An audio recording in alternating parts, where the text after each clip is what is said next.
our recording. All right. Thank you for tuning in to Trenton Talks on WIMG 1300 AM and WPHY Verizon Channel 28. Yours truly, your host, Gerald Trueheart. I am the chairperson for Trenton Board of Education, Family and Community Engagement Committee, as well as the Policy Committee. We're broadcasting Trenton Talks for Trenton Board of Ed, highlighting our community partner update this week.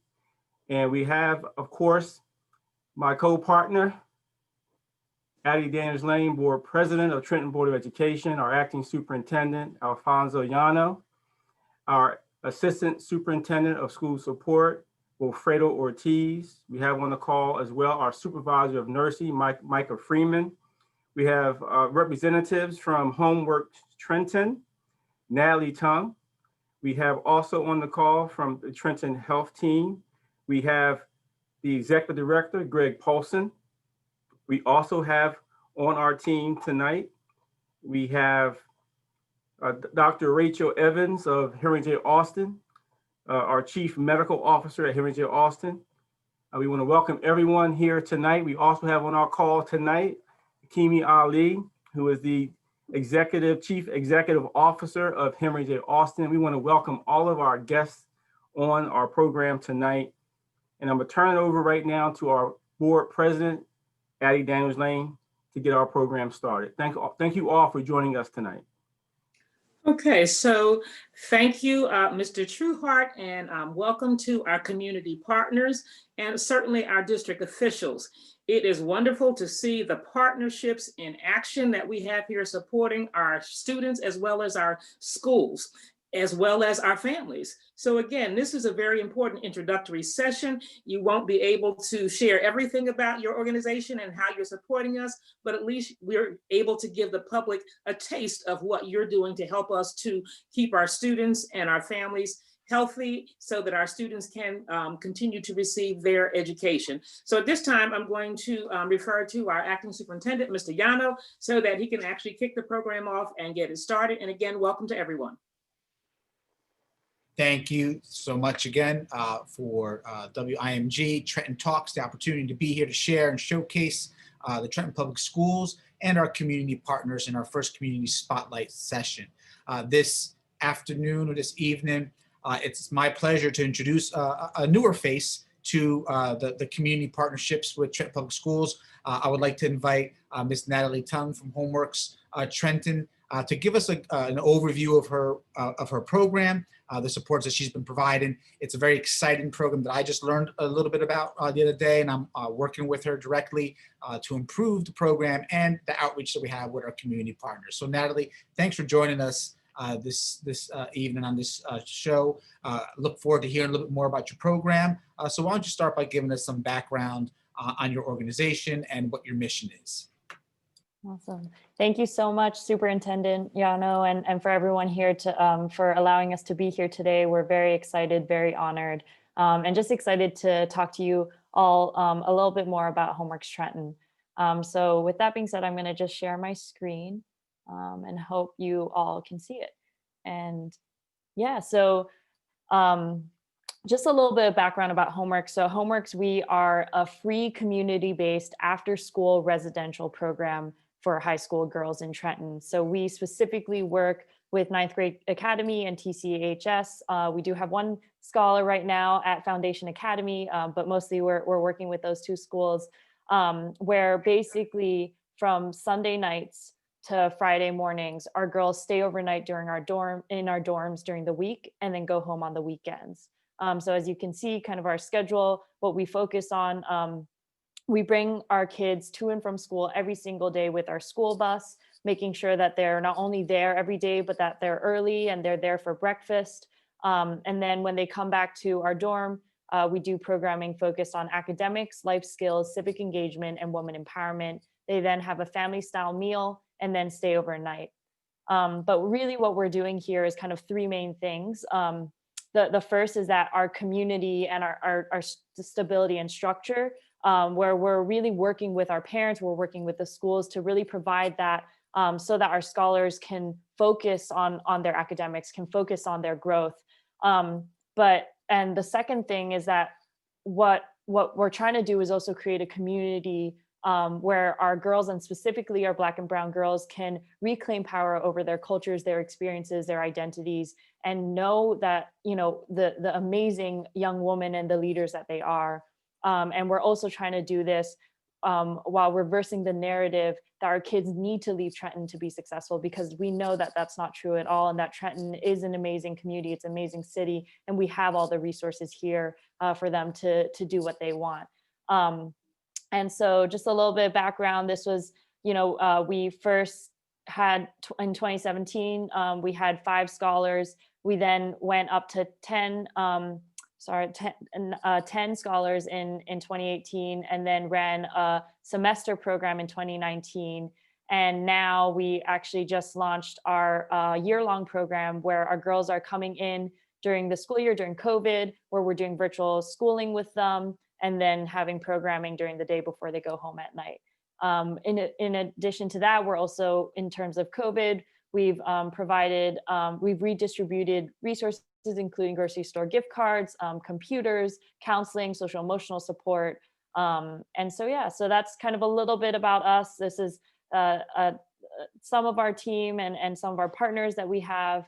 And again, just very excited to continue working with the Trenton Public Schools, and very grateful to be here. Well, thanks for that overview of your program. What's exciting about it is that you're looking to work with the individual and providing a secure and safe environment for them, and then also empowering them, as the future of the city of Trenton, and providing them the resources that they need. So I thought this was an exciting program to show, to showcase tonight for our board members and our community partners here on the call, because it represents like how change can happen at the most fundamental level, working with one child at a time. And so I want to turn this over to Mr. Trueheart, Ms. Lane. If you had any questions for Natalie, any thoughts, and then Natalie, if there's something else that you want to share based on that, please go ahead. So I will start. So thank you. I had the opportunity to, meet Natalie at one of our strategic planning sessions a while back. And so I was familiar with the program, or at least how it was in operation then. So 2 basic questions. First of all, could you share a little bit more about how you're actually functioning, how you've pivoted during this time of remote learning? And then also, how can our students actually apply or get into your program? So if you could share those 2 pieces, I'd appreciate that. That's great. Thank you so much for the question. So yeah, the first, in terms of the first question, right now, we've switched to a day program just temporarily while COVID is happening. And so we basically have a school bus route during, at the beginning of the day, pick everyone up. We're making sure that, we're spaced out. And if we have to do 2 bus routes, that's what we do. They then are in our space. We have 3 staff at our place where they're helping our scholars, whether or not it's computer issues or, there are things going on, there are classes that, they need a little bit more extra help with, they're there to support. We then also have lunch provided for our scholars. And then after school, we have 1 hour of tutoring block where we've identified and have talked to each of their school teachers, what is it that they're missing? And is there anything, how can we help, with interventions? How can we help with that support? Then we move on to our social emotional programming. So exploring workshops like safe dating, like what is colorism, what is sexism, what body image, self-love, self-care, and all of that. And then after that, we then bring them on the bus and then bring them home. So that's really what we're doing right now. The reason why we've pivoted is because we talked to the parents, talked to our scholars when the pandemic just started, and just listened to what they needed most as of right now. And so we, on top of that, with virtual schooling, we've also provided internet access and computers if necessary as well. In terms of how scholars can apply and how families can apply, we are hoping, so we do work right now with all of the middle schools in Trenton, but really we're hoping to get our word out a little bit more. Usually it's teachers or it's counselors who have nominated scholars, nominated families, and then through that they go through a rigorous application process where they fill out an application, they do interviews. During non-COVID times, we have open houses that they can come to and visit our dorms and see, if they would like that space. And then we also have recommendation letters written by our teachers or our counselors at the Trenton schools. And then that's how we go through the process. Okay, thank you. Thank you. That's good to know, because if we have families that hear your presentation and are interested, then certainly they should be able to perhaps follow up by contacting a teacher or a guidance counselor to see if this is a program that might actually suit their needs. So thank you for doing that, and thank you for being flexible, as all of our partners are, in terms of this era of remote learning, and in fact still continuing to provide the services that our students so desperately need. So thank you. Thank you. Yes, thank you so much. I'm just so appreciative of the work that's being done. I mean, that is over, if you look at your trajectory over the last couple of years, from 2017, starting out with 5 students, and then in 2018, 10, and I forget what you said in terms of number of students in 2019 into 2020, but it seems like you're growing about 100% every single year. And that means that your program is successful, number one. Number two, you're having a positive impact and influence on our young women and empowering them and really supporting them. I love the fact that you have a day program now where the students can come out of their homes, come to a secure location, and have virtual learning, and feel comfortable and confident in that environment outside the home, around in this COVID-19 environment. With the lunch, the tutoring, the block tutoring in terms of intervention, and the social emotional learning. I mean, you're having a major impact on our students, and I'm so thankful for you for doing so. Question I have for you is, what's your plan for expansion over the next couple of years? I know you've grown about 100% a month, 100% a year thus far. 100% a month would be quite a bit, right? But 100% a year thus far. What is your trajectory in terms of number of students over the next couple of years? What is your a plan of growth in terms of number of students that you anticipate that you will be able to service? Mm-hmm. Thank you so much for that question. And before I answer that, I just also want to say, if you are unable to contact the right teacher or counselor, you can also apply at www.homeworkstrenton.org. So that's just another avenue to go about it. In terms of expansion, so right now, we are very small.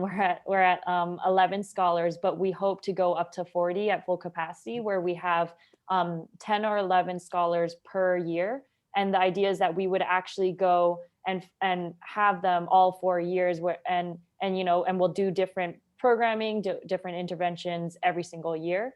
Another reason for that is we're excited to announce it and say that the Give Something Back Foundation, which is a nationwide foundation, we've just established a partnership with them, where all of our scholars who are Pell Grant eligible and then have a GPA of 3.0 or above, and then also are at our program, they will get a full ride to college, including room and board, if they go into our program for all 4 years. And so that's something that we're really excited about.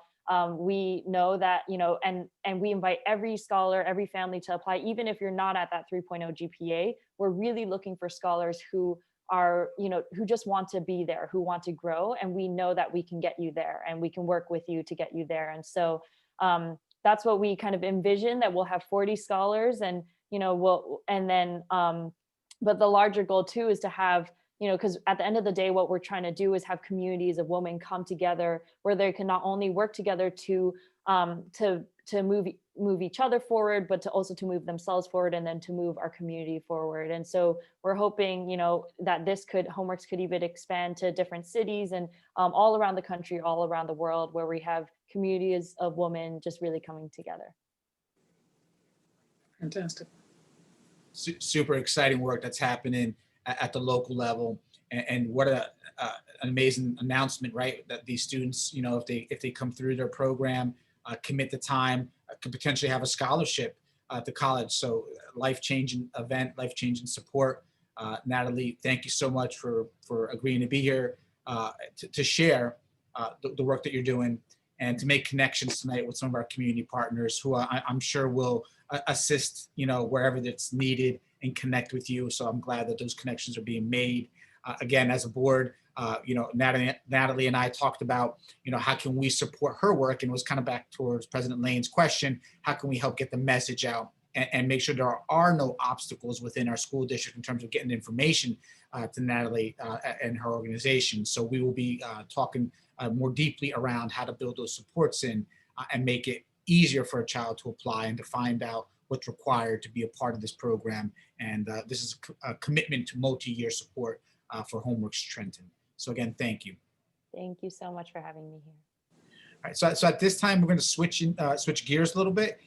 And Micah, I would like for you, Ms. Freeman, our supervisor of nurses, to do a little intro, because you're kind of like the pivot point, the linchpin to the work that we do with our health partners and the work, the partnership you helped establish with the Trenton Health Team. So could you do a little quick intro to set Mr. Paulson up with his organization?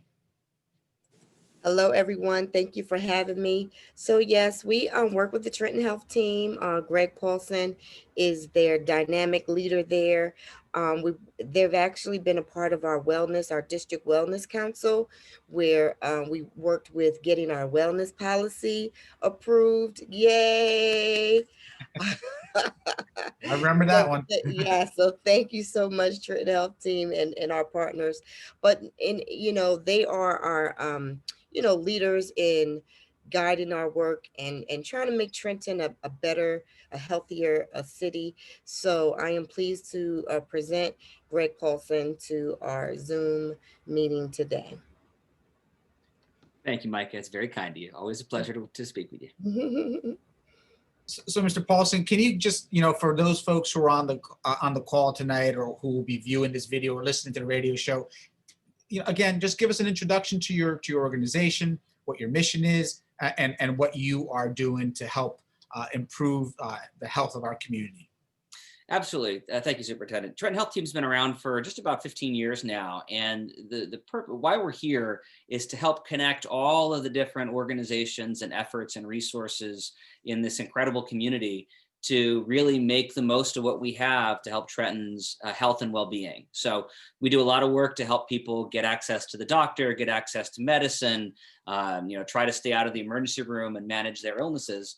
But health is not just about managing illness. So we also do a lot around helping people remove barriers to staying in school and getting access to healthy food and thinking about safety and economic development and really just working together to think about the whole well-being of our community. And we're really fortunate in Trenton to have really committed healthcare institution partners like Henry J. Austin Health Center and Capital Health and St. Francis, but all of the other organizations throughout the community like Homeworks that really work together. And I have to tell you, I've been working in this field for a long time. I've really never seen the kind of community collaboration that we've had for years and years here in Trenton. And that's really shined even more throughout COVID. And happy to talk more about it as it comes up in the conversation. Thank you again. There's a lot of information that's been shared from your organization and the connectivity that you've created for us. And also, there's a dashboard, I believe, that was developed in partnership with our school nurses. Can you provide some information about that aspect of the work? Talking about COVID, I'm assuming you're asking about, Yes. Superintendent. And what we've been tracking is really looking at all of the metrics that we have to understand how COVID is impacting the Trenton community specifically. If you go on the state's website or on the CDC website, you often see county level data, right? And we know Mercer County is a really complex county. There are very different communities. And if we only look at the county, we don't really understand Trenton well enough. So we've been really working hard, and we have our own data team within Trenton Health Team that's been trying to pull out what data points we can to really understand how COVID has impacted the Trenton community specifically. And we look at a couple things. We operate a data system called the Health Information Exchange that looks at all of the data coming in for people who are going to the hospital, whether they're admitted to the hospital or going in the emergency department. And we're able to see from that who's going to the hospital for COVID. We're also looking at some public data and trying to look at those specifically for Trenton, because we know that Trenton is having new infections and new cases more than other places in Mercer County. We also have a great partnership with Mercer County that is making some of their testing data available to us. And I can just share one slide quickly that is showing where we are. And this is an update as of yesterday morning. In the graph on the left, what you're looking at is new COVID infections. That's what's called normalized to population. So we try to make it say how many people are getting COVID a day adjusted for population. And the gray wave in the background is the first wave of COVID. So that's back in the spring. And the blue line is more recently. So as you look at the data, we see the big peak that we saw right before Thanksgiving. Things dropped back off, but then have started to be level and are increasing again. And I'm sure as we talk with our physician colleagues who are on the call, we'll talk more about why we're concerned that those numbers are increasing. On the right side, we're looking at the county data and also the New Jersey data, and you see similar increases there as well. You see the early wave in the spring, then things leveled out through the summer, and then more recently, we're seeing the numbers go back up again. So we're looking at a lot of data, but I think it's also very important to say that the data are not just numbers.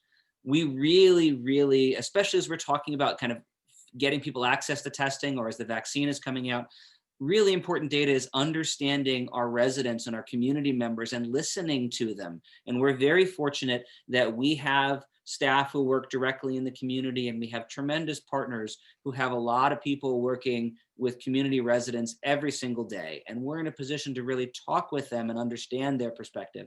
And we spend a lot of time making sure that we're taking those community voices and sending them back up the chain to those at the State Department of Health, those at the city, those in our healthcare institutions, to really make sure that the questions and the challenges that community members are facing are coming back into the planning process and that we're getting their questions and concerns answered. And I just want to add in regards to the Trenton Health Information Exchange, our nurses are, as you mentioned, Mr. Yano, they are actually working, doing a professional development tomorrow to get additional nurses, because we did it in phases, additional nurses to be a part of that that system that the Trenton Health team has collaborated, and Capitol Health, Henry J. Austin, St. Francis, they put their information in there, and our nurses will be able to get immunizations and physicals to help support the work that they do. So I just wanted to put that plug in that they're actually in process of getting trained in that. You're so right, Micah, because, everyone knows that healthcare records are electronic, but the challenge with electronic records is the systems are only for that one institution. So we had to build this system for Trenton that lets those records be shared securely and privately so that all the data are protected. But now the school nurses will be able to see if someone had to go to the hospital or be seen in the emergency department or had something on their physical, your nurses will be able to have access to that information so that they can provide more support to the students and their families. Such a great example, Mike. I'm glad you brought that up. So just a question in terms of, you said your your staff has an opportunity to interface and talk to our community residents. How does that work now, again, in this remote setting? So how is it that they're able to access direct services and other opportunities that you provide, or access that you can connect them to different agencies? So how does that work now? Thank you, President. It's such a great question. So we have our care management team with community health workers that is helping a bunch of clients who are enrolled in our program with access to their medication, managing their health conditions, kind of overcoming barriers to be able to access to care. And we are fully remote. We've been fully remote since the beginning of the pandemic, but we've really built even strong relationships, just as we're all talking now, whether it's over the phone, whether it's over a virtual environment, or whether it's, being outside someone's home and kind of speaking to them from a distance. But we've been able to maintain those relationships. We have other services where we do provide screening services in the community to kind of see if someone has needs, and we're still doing as much as we can remotely. A couple of our programs are back in person. We have a program called NJ CEED, CEED, which is cancer education and early detection. It's providing cancer screening and treatment services for those who are uninsured. And some of those programs now are fully restarted with some in-person services as well. But I think it's important, and I know my colleagues at Henry J. Austin would tell you this as well. We have such an opportunity to speak with community members when they're coming to us for a service or a question, and just taking that moment of interaction. We love it to be in person, but even it's over the phone or over a computer screen or a phone screen, to ask a couple more questions and really make sure we're taking the time to listen to the community member we're talking to, and take their concern and their perspective and bring it back into the work that we're doing every day. So just any opportunity we have to interact, even if it has to be virtually, we really want to make sure we're listening to the community members we're speaking with. Thank you. And then just to follow up, in terms of the COVID testing that's taking place, so what is your role in helping to have that to actually come into fruition? That's such a great question. And it's really a great question, both for COVID testing and for the vaccine coming out, right? So all of these things have been a moving target in many ways. And there are plans, we'll answer the testing question, right? So there are a couple organizations now that are really doing a lot of testing in the community. The public schools are doing a lot of testing at Trenton High School West, right? But that's a great example because the initial plan was to start, I think back in November, right, Micah, just for a little bit, but there's been demand and there have been resources. So the end date of that keeps getting pushed out. Similarly, Mercer County has been able to offer some testing at the Cure Arena. They did testing today and for the next 2 Tuesdays. Henry J. Austin Health Center does their own testing that they can do at their site, or they've been able to do a little bit mobile. And there's some other pharmacies in the community that do it. But those things change. So we've maintained on our website at trentonhealthteam.org/COVID a list of where people can go for testing. And we've also tried to communicate that out over social media so that people can have access to that information. So we're not doing the testing ourselves, but we're spending a lot of work trying to keep track of all of this information that's changing so quickly so that the community can go and get accurate, up-to-date information to make decisions for what they need. And the same is going to be true as we talk about the vaccine. Thank you. Excellent work again, and helping connect all these different organizations and their data. One of the things I learned a couple of years ago was about, emergency room visits and linked to asthma, right? I believe, and we've identified a couple schools that in our district that receive some support based on that data. So again, like you're connecting all of these different data points into something that's actionable at the school level, and we have the will through Ms. Freeman and her department to actually act on those areas. So again, thank you for that work. One of the things I noticed on your chart, each peak seemed to be higher than last year's initial phase of COVID rates, right? So what does that actually mean? Like that the peaks are higher, overall. For me, I'm an educator. I'm not a medical person. What does that actually mean? So I will defer to my physician colleagues to really talk more in depth about this. But what I can tell you is we're looking at new infections per day, right? How many new people are getting COVID in the community? We don't want that to go up. And so those charts going up means COVID is spreading faster, right? We want the rate of spread to go down. The good news is that hospitals, doctors are getting better at treating COVID, right? So fewer people are dying of COVID. People are staying in the hospital for shorter periods of time, but it is still a very, very dangerous, very deadly disease or debilitating disease. Some people who don't die of COVID are sick for a long time or have permanent disability. The challenge is, and you hear about in the news that the variants of the virus or the virus is mutated. We're worried about overwhelming the hospitals. And the higher that rate goes up, even if the hospitals are better at treating patients, if we have too many people who need to be treated because the virus spread too quickly, that's where we really find ourselves getting in trouble. Not to say, even one person getting COVID, getting very sick from COVID, having to be intubated, having a breathing tube put in, or God forbid, passing away from COVID, that's avoidable, and avoidable from all the things we've been talking about for so long, mask wearing, social distancing, right? Any of those illnesses or deaths we can prevent, we need to do everything we can to prevent them. Great. Before we segue into the question on the medical part of the chart, what that means, that question that Alfonso shared and asked a few minutes ago. Greg, I wanted to ask you a question about your responses back from our community citizens and the residents in the city of Trenton and elsewhere, particularly in the city of Trenton. What has been their top 3 challenges that they're facing? And I'm sure that would include a lot of our parents who have children in our schools and our home and trying to go to work and so forth. What are the top 3 challenges that you see that you're hearing from our community? That's such a great question. I'll give you an example around testing, right? So we have a lot of people who we were speaking with who thought they might have COVID, but were very hesitant to get tested. And when we asked why, their concern was around their job or their multiple jobs, where they said, you know, I have to go to work. And I'm worried that if I find out that I have COVID, my employer won't let me go to work. And so, you know, we talked a lot about that, including with our partners at Henry J. Austin, where they have a couple really powerful examples of people who were at work trying to get questions answered about their symptoms to understand what they should do for COVID. And we actually took those concerns back to the State Department of Labor, because we said, you know, we know there are some policies that the Department of Labor has put in place.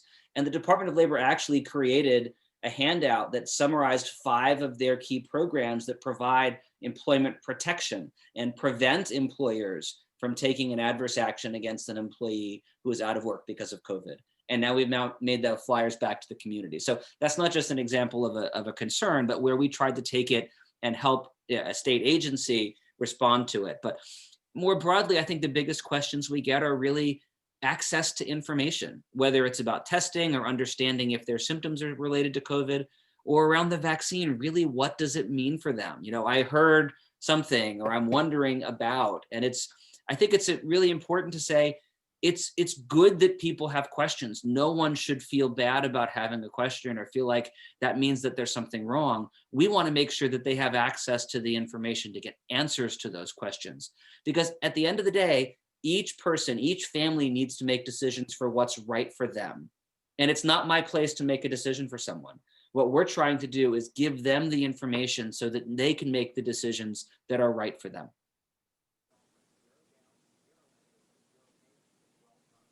Thank you so much, Greg. Yano? Thank you.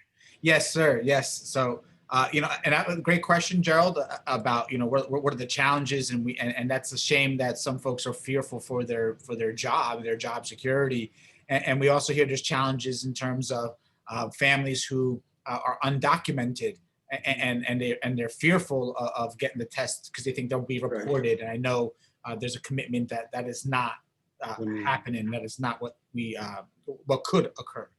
So now I have the dynamic duo, the pleasure of introducing Henry J. Austin's Health Center team, the Center for Wellness, Dr. Evans, Dr. Ali. I'm not sure who would like to go first, but maybe Dr. Ali, you can just set the table for us as far as, you know, we've connected in many different ways between the school district and your organization. Can you talk to us about, you know, just what you're doing as an organization to be that Center for Wellness for Trenton families, and how you will continue to support the work that we're doing for the city of Trenton? Yeah, so good evening, everyone. And again, thank you for this opportunity. Thank you for the invitation to be here. And as Mr. Yano, our superintendent, just mentioned, Henry J. Austin has gone through what I would almost say a reimagining of ourselves and our role within the city, really taking some time to think about that. And one of the things we did in part of our rebranding, our new logo, which is proudly behind our Dr. Evans, as well as looking at our vision and mission statements, and really thinking about what our role is in our community. And so when we looked at our vision statement, for example, what we've said is that working with our community partners, that is actually part of our mission statement, that our goal is to really help our individuals from within our community tap within themselves to find their inner strengths and abilities to make themselves have optimal health and well-being. So again, working with our community partners to help the individuals that come through our doors every day tap within and find those inner strengths and abilities to create optimal health and well-being for themselves, their family, and the community. So really, what does that translate to? It translates into opportunities that we've taken to heart and we've taken really very seriously, whether that is working with the Trenton Public School systems, and you know Micah and Mr. Yano very, very well. You've got 2 great individuals there that work so hard, with such effort and might, all with the goal of really helping our children be the healthiest that they possibly can be. And so, before COVID, that translated into our mobile health unit, where we were trying to work together to make sure that our children were healthy and well so that they could participate in school. Now, since COVID, things have shifted and changed, but we're still in communication, if not daily, every other day, with the Trenton Health team, all, every morning, waking up those Monday, Wednesdays, and Fridays, meeting together to say, again, okay, how do we put our thinking caps on to improve the health of our children and our families as we're going through this pandemic? And as Greg said, it is an amazing thing to be a part of, really, because everyone is laser focused and everyone is aligned with how do we help our residents be the healthiest and the well and the educated that they could possibly be through our system. So it's remarkable. Dr. Evans? I would just add, or just emphasize too, that there are not a lot of silver linings or bright sides to a pandemic, but it has been an enormous source of comfort and consolation to get to work with our community partners and to see all the excellent work that everybody's been doing. I think our school district has done really an amazing job of trying to make their structures safe and accessible for all the students. I think our community organizations like Homeworks are out there trying to catch everybody who might be slipping through when they don't have that support that they need. And I think seeing the amazing level of communication and collaboration to try to identify those needs, recognizing the needs are ever changing and huge, and our resources are limited, but making sure we're using them where they need to go has really been, it has made our response as a health center, I think, less difficult than it would be otherwise. And the other piece that I think I've really seen happen, both for us and for everyone who's here, is moving beyond what our initial mission was to say, and then how do we combine our missions? As a federally qualified health center, our focus is usually our patients. But of course, there are thousands of community residents who have never identified as our patients. And we want to try to figure out how we can partner to meet those needs. Similarly, when we talk about trying to get that message out through the Trenton Health team isn't trying to get the Trenton Health team message out. There have been such excellent, robust conversations around what do we as a community think is the top priority right now for our population, for the people who live in Trenton and the surrounding area, and how do we really hone in on whatever that particular message is based on local data and local need. And that has, when I talk to colleagues who work in other health centers and other cities, that has been, I think, unique, and it's really been a pleasure. So again, the partnerships that we've developed, whether it was around vaccination of students, with the mobile health ban, or increased access to testing, for the community. Henry J. Austin Health Center has always been a partner that we go to. They're one of our go-tos when we have a challenging situation. We go to the local experts. I was recently on a conversation where one of my colleagues was saying, I need to see the data. I need to understand why the decisions are being made this way. And my position is I'm going to talk to the experts. I want to talk to the folks whose work this is to understand what we should be doing in terms of distribution of vaccine, COVID positivity rates, the impacts in our local community. So Dr. Evans, can you just give us, how has this pandemic impacted our community from your work, face-to-face on the front lines with these families, whether through telemedicine or actual in-person services?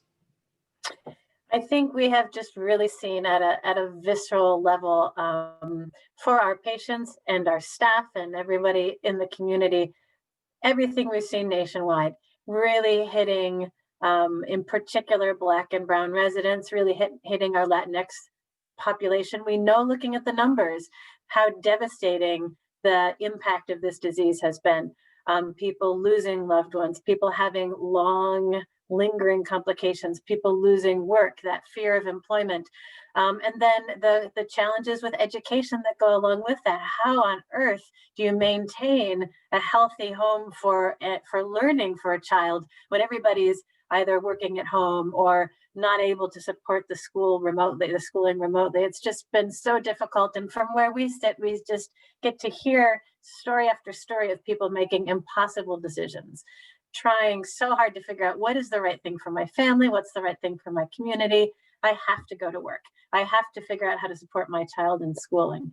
And I think seeing all of that has been, it's really taken its toll on our staff, of course, but just reinvigorated our commitment to trying to meet those needs when and where we can. I think when we talk about fatigue and COVID fatigue, it's true that I would love to go visit my relatives who live on the other side of the country, but I think for all of us, the fatigue is we're tired of people dying. To be very straightforward, we're tired of that. And we're tired of people losing things. And I think that's when we try to talk about that community-wide messaging. Of course, we want to support the economy. Of course, we want to make sure everybody has the best education they can. But truthfully speaking, I can tell you that our patients and our population are losing irreplaceable things every day, and trying to think about how can we protect them and prevent that irrevocable loss is the most important priority. Excellent. Thank you so much. And I just have one last question for Dr. Ali before I turn it over to our board members. But Dr. Ali, so like, what message can you send to our community? Like, what are the top things that we need to do, as a community as a whole, to help get through this pandemic and to remain safe? Yeah, so I think we were just talking about this the other day in our organization, that there are, if you think about this as a war, and I often call our team our healthcare warriors, that there are tools we have, and we talk about them all the time, and some are simple and some are not so.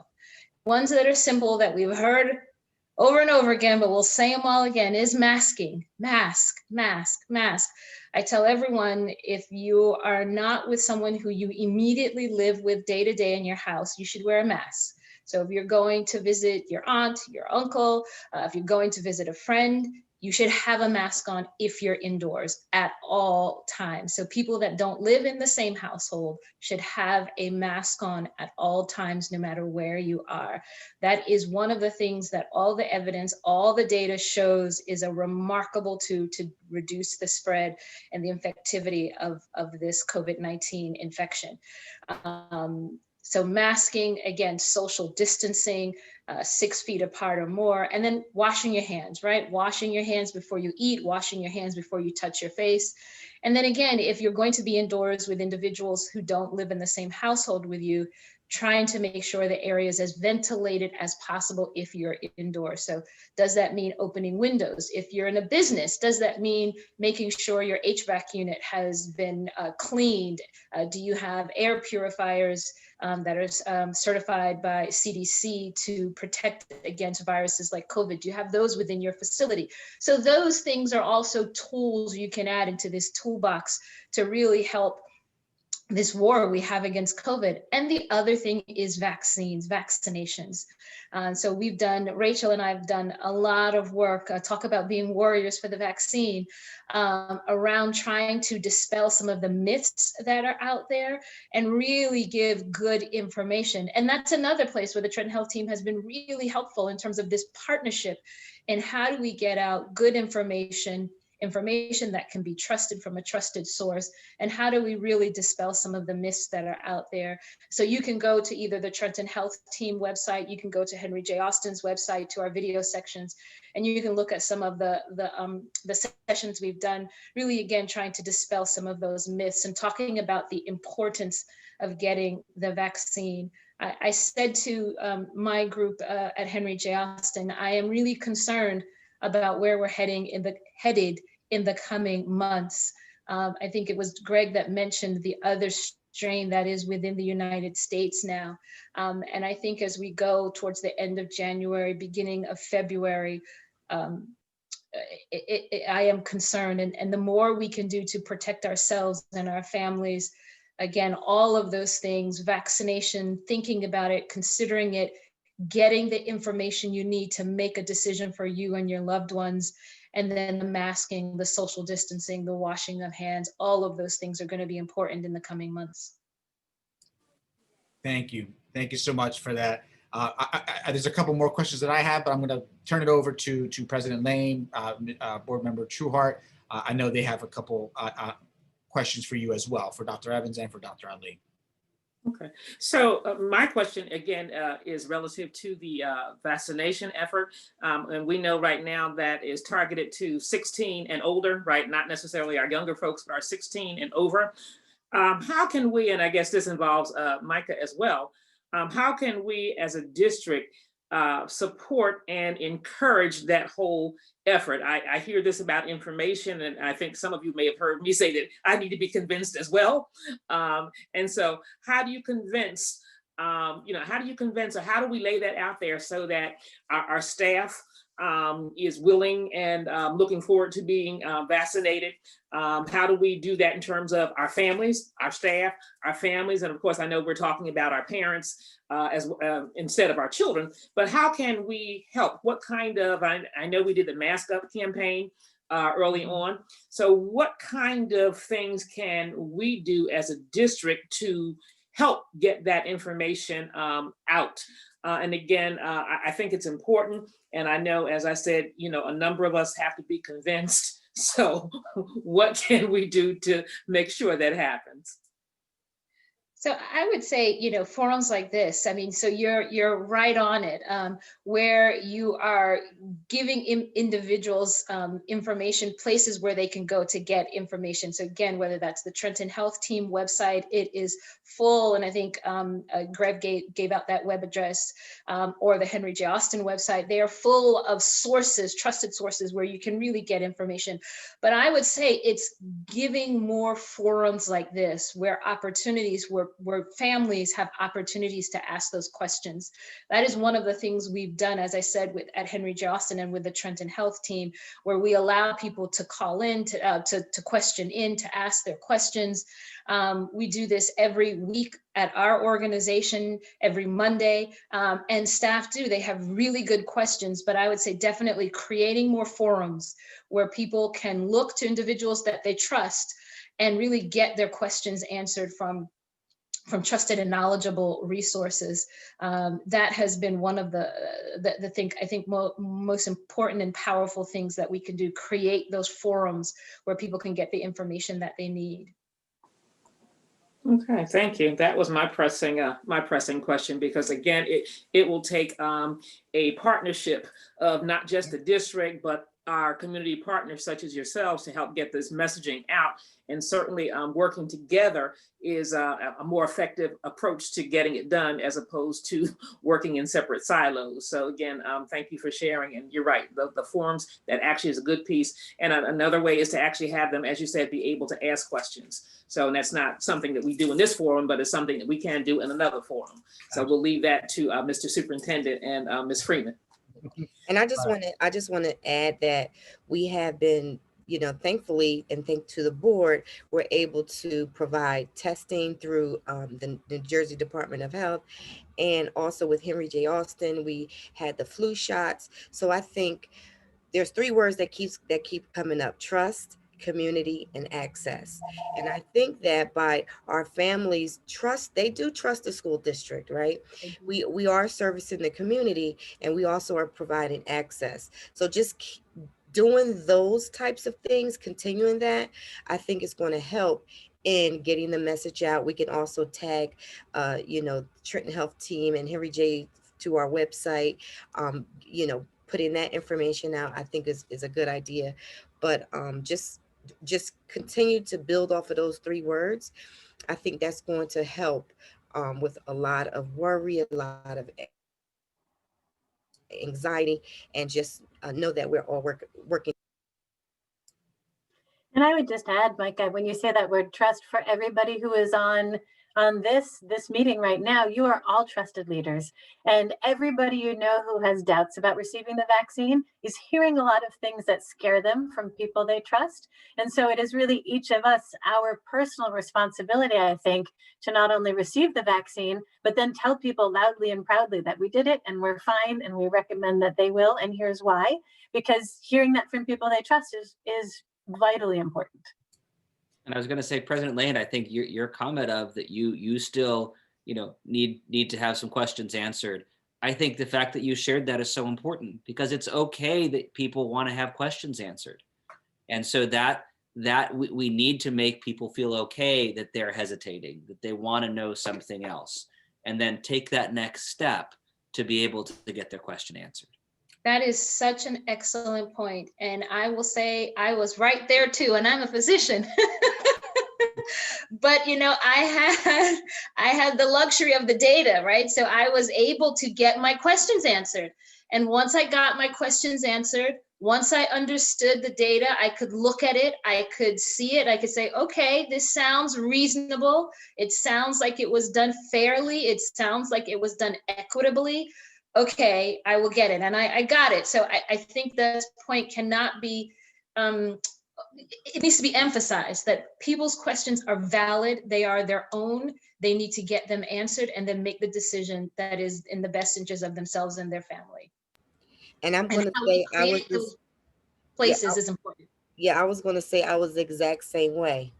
I was like, nope, nope, nope, nope, nope, but even with testing, I was like, nope, nope, nope, nope, nope. But we need to know if we've been around someone. You need to know how to make better decisions. So after I got the information, then I made a informed decision. And I actually got a test today, with the rapid test with the city of Trenton, and their rapid testing at Mott School today, and actually on Friday from 11 to 3. But it is, we have to get the information out and be comfortable saying, I don't know. But then once you get the information, then you make a informed decision. So Michael, could you repeat that testing day, that you just mentioned, where parents in our community could get rapid testing? They get the results immediately, so that if you're concerned, if you have symptoms or anything like that, please mention that again, because I think it's very important. So it's going to be this Friday, which is January 15th, from 11 a.m. to 3 p.m. at Mott Elementary School. That's on the south side of Trenton. We're partnering with the city health department and their emergency management systems to provide rapid testing. I want to say it was. What does that mean, rapid testing? Rapid means you get your results. I want to say I did it was 10 minutes. I don't think it was even 15 minutes. Okay. You wait, you get a positive or a negative. So there you make your decision to how do you proceed? Is that a nasal test as well, that particular one? Yes.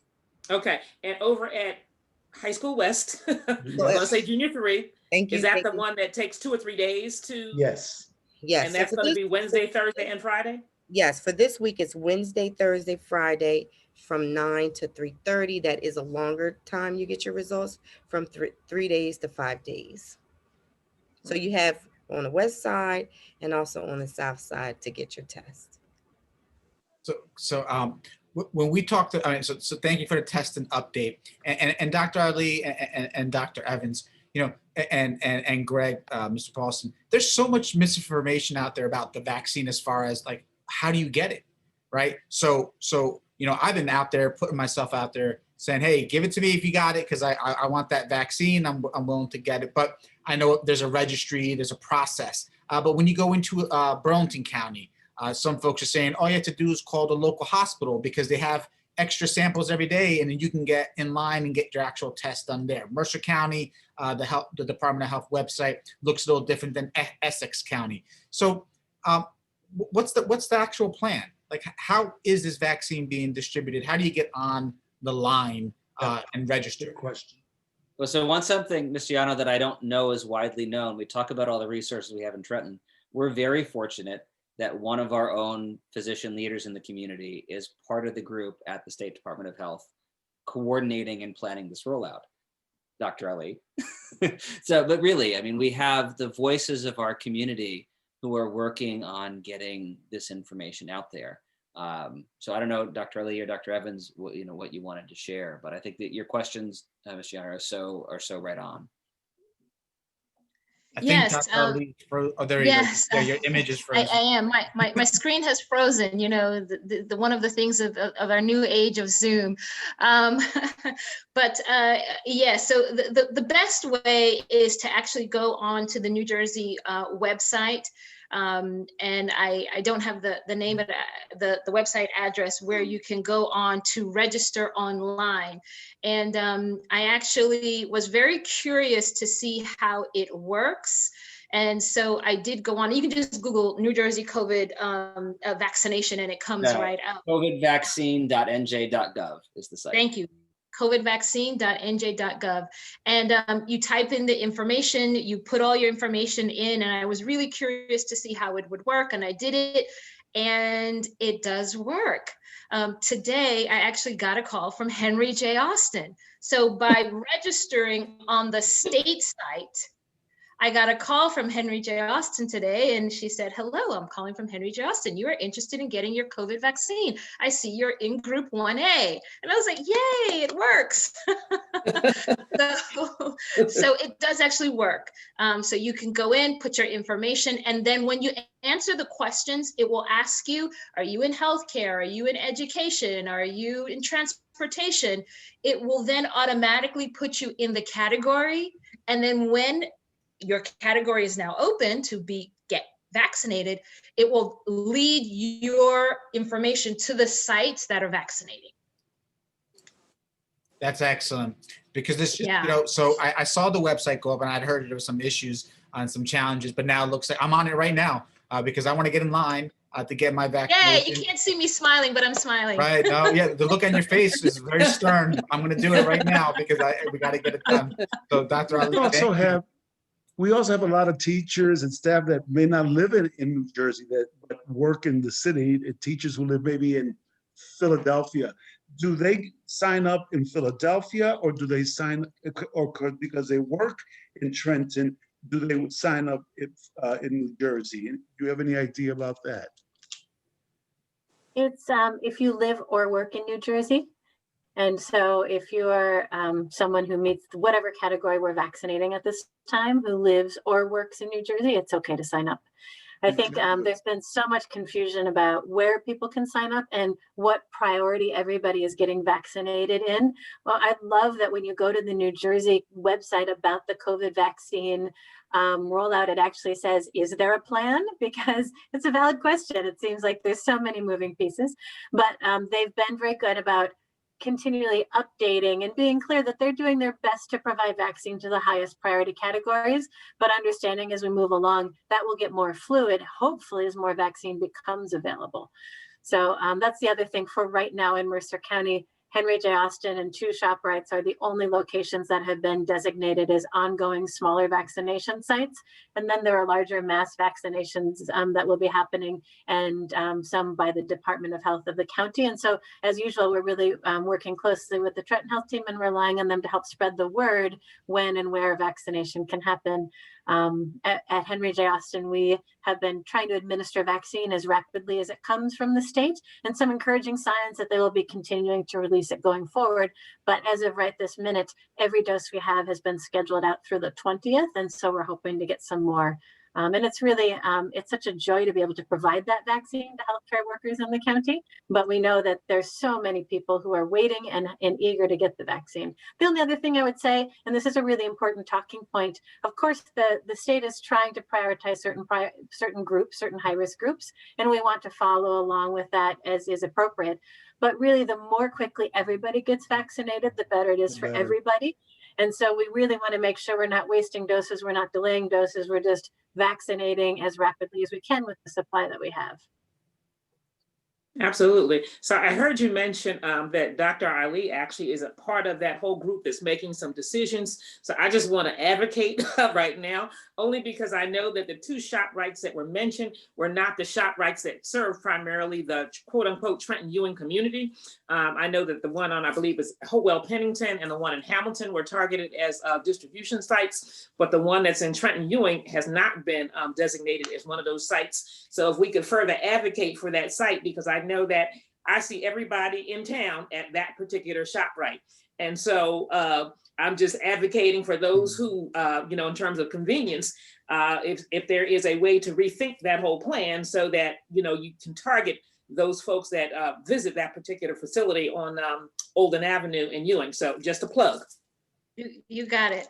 Thank you. And I would add to that, because we work closely with the pharmacies, we know that their capacity right now is about 10 doses a day.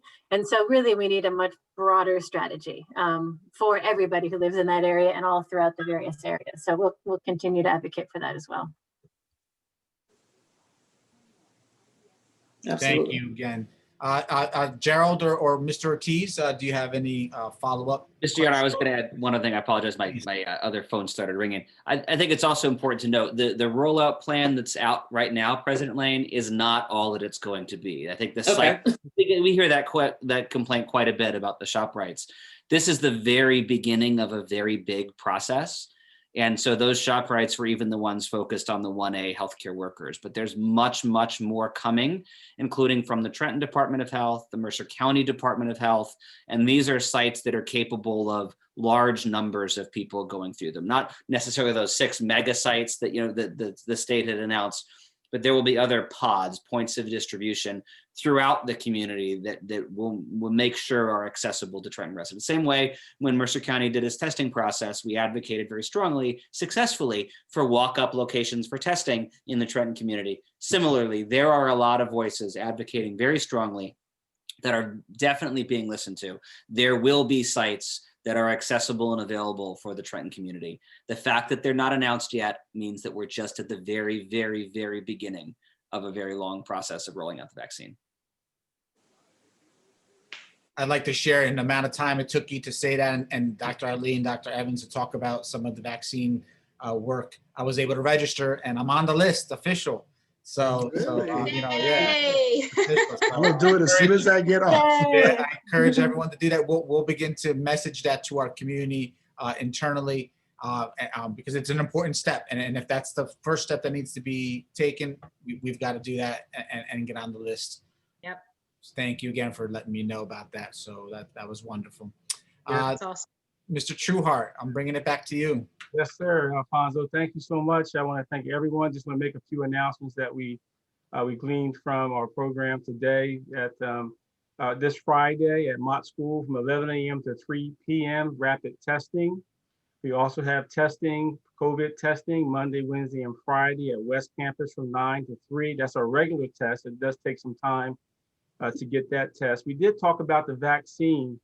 And the way to get information on that or get scheduled, looks like Yano was scheduled just in a few minutes, is covid.vaccine.nj.org. Is that right, Greg? It's COVID vaccine, all one word, .nj.gov. covidvaccine.nj.gov. Thank you, Greg. There you have it. So I just want to thank everyone for being a part of Trenton Talks today with Trenton Board of Education. We want to thank everyone for being here. I want to thank Natalie Tong from Homeworks Trenton. Thank you very much for being here. I want to thank Greg Paulson from Trenton Health Team, Executive Director there. Nancy Tong is the co-founder and Executive Director of Homeworks Trenton. We have Dr. Rachel Evans of Henry J. Austin, Chief Medical Officer, as well as Dr. Kemi Ali, Chief Executive Officer of Henry J. Austin. And we want to thank everyone for being here, of course. Michael Freeman, our Supervisor of Nursing, Wilfredo Ortiz, our Assistant Superintendent for School Support, Alfonso Llano, our Acting Superintendent, our Board President, Addie Daniels Lane. We want to thank everyone for being a part of this inaugural program of our Community Partner Update.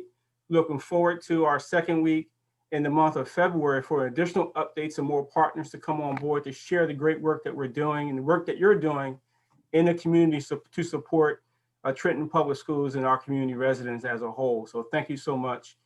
And we air on WIMG 1300 AM, that's AM station, the AM dial, at 7 p.m. tonight. We will also air on WPHY channel 28 Verizon on Thursday at 11 p.m. And that's every single week. We'll have our programs on the radio on Tuesday at 7 and on TV on Thursday at 11 p.m. So again, thank you all for being here today and taking your precious time to be here and to share the great information with our community. So thank you all and have a good night. Okay, thank you.